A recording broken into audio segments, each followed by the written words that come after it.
ভূমি খাতের সমস্যা দূরীকরণে ওয়ান স্টপ সার্ভিস চালুর ঘোষণা ভূমিমন্ত্রীর। ভূমি সংক্রান্ত সমস্যা ও অনিয়ম দূরীকরণে উন্নত দেশের আদলে ওয়ান স্টপ সার্ভিস চালু করা হবে বলে জানিয়েছেন ভূমি মন্ত্রণালয়ের দায়িত্বে থাকা মন্ত্রী এবং রাজশাহী ২ আসনের সংসদ সদস্য মিজানুর রহমান মিনু। চেষ্টা করছি একটা টিম ওয়ার্কের মধ্যে জনগণ যে ভোগান্তির শিকার হয় সারা বাংলাদেশে তার থেকে কীভাবে মুক্ত করা যায়। আমরা চিন্তা করছি আধুনিক বিশ্বে পৃথিবীর অন্যান্য দেশের মধ্যে ভূমি ব্যবস্থায় ওয়ান স্টপ সেন্টার, যেটাতে যার জমি যার সমস্যা ও বলবে এবং সেখান থেকে তাকে আর ৫-৬টা ধাপ আর যেতে হবে না, হয়রানি যেন না হয়, যেন কার্যকরী পদক্ষেপ না হয়, সেটার দিকে আমরা চেষ্টা করছি। আমি চেষ্টা করছি, শিখছি। এটি আমাদের মন্ত্রণালয় আইন দ্বারা পরিচালিত হয়।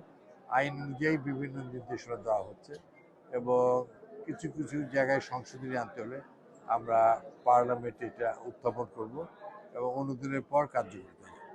আমরা মিলেই করেছিলাম, আমরা সবাই মিলেই করব। এখানে কোনো দলমত নাই, নির্বাচিত প্রতিনিধি হয়ে গেলে সবার হয়।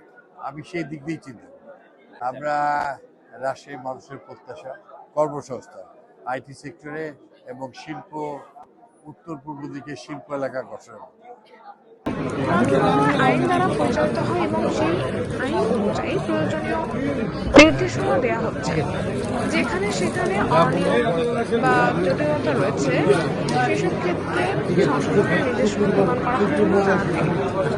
তিনি আরও বলেন, সেভাবে জনগণের গোড়ায় পৌঁছে দিতে এবং দ্রুত নিষ্পত্তি নিশ্চিত করতে একক সেবা কেন্দ্র বা ওয়ান স্টপ সার্ভিস চালু করা হবে, যাতে সাধারণ মানুষ সহজে ও কম সময়ে কাঙ্ক্ষিত সেবা পেতে পারেন। এছাড়াও রাজশাহীবাসীর প্রত্যাশা পূরণে কর্মসংস্থান সৃষ্টি করে আইটি সেক্টর সহ উত্তরের শিল্প সৃষ্টি করা হবে। সৌজন্য সাক্ষাৎ অনুষ্ঠানে স্থানীয় গণ্যমান্য ব্যক্তি, রাজনৈতিক নেতৃবৃন্দ ও বিভিন্ন শ্রেণী পেশার মানুষ উপস্থিত ছিলেন।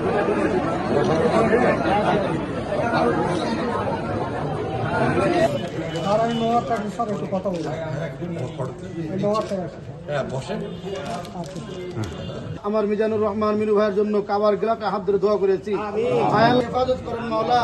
আল্লাহ ভাইকে মহানগরের দায়িত্ব ভালোভাবে পালন করার তৌফিক দান করে দেন মাওলা। আল্লাহ বলি ভাই, আপনারা দোয়া করবেন, আমি বলে আল্লাহর রহমতে আমাদের